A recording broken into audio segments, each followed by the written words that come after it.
سلام، خسته نباشین. امیدوارم که حال و احوال شما خوب باشه.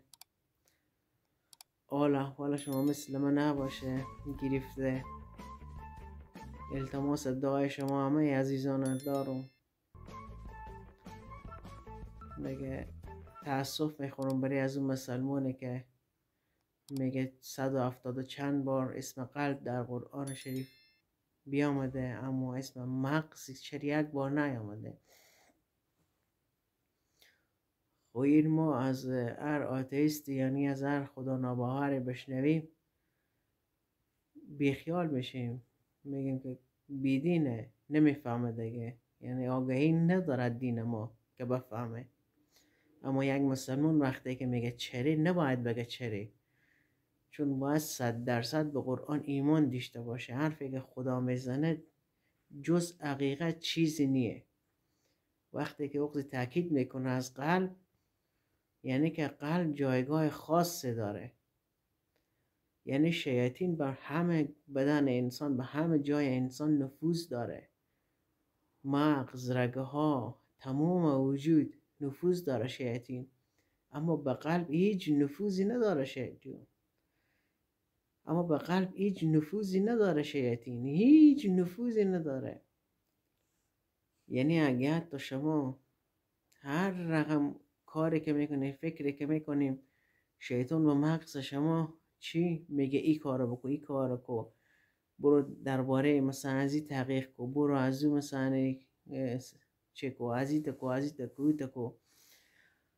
یعنی برو ویدیوهای ببین که مربوط به اسلام نیه، ویدیوهای ببین که یعنی شما کار میکنه که از دین منحرف کنه.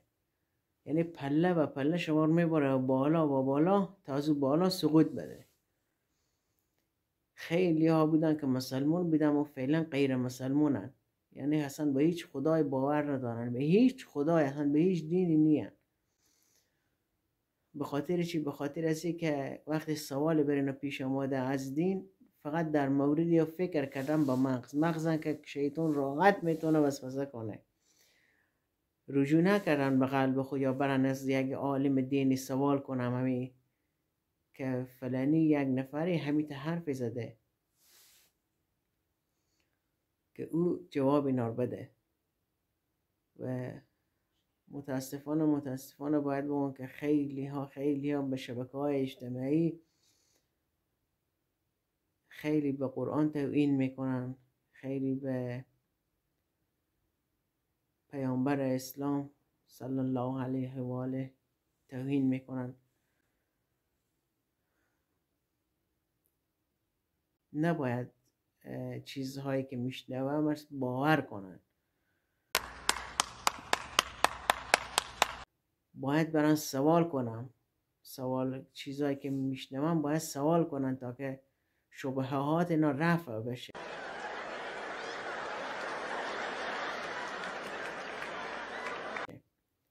نه ای که به شبهات اینا اضافه بشه تا ای که یک روزی بگم مثلا خدای وجود نداره، نعوذ بالله. از قلب میگفتیم.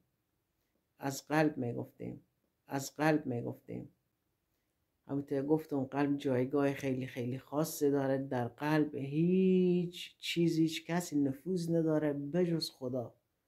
یعنی حتی فرزندان شما، کسانی که عاشق نایم، همسران شما، فرزندان شما، مادر و پدر شما در قلب شما میفهمین که جا دارن، اما او جایگاهی که خدا داره اونا ندارن. یعنی اگر شما فکر کنیم مثلا خدا رو خود مادر یا پدر مقایسه کنین در قلب، خب کدوم که بیشتر دوست داریم؟ خب میگیم 100% خدا. اگه بگیم فرزند، خب بیشتر دوست داری یا خدا؟ میگیم خدا. خب چرا؟ به خاطر که داخل قلب ما خدا جایگاه خاصی داره. یعنی قلب مربوط برای خدایه.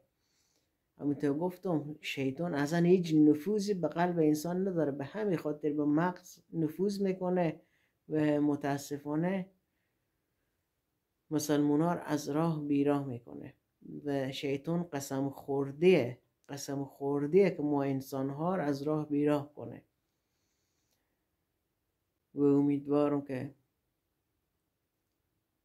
در این مورد یک کمی فکر کنیم و چیزی که میشنویم یا چیزهایی که میبینیم در شبکه‌های اجتماعی حتما از یک عالم دینی، از کسانی که به نزدیکان شما هستند آگهی دارن، حتما سوال کنین تا که این شبهات شما رفع بشه.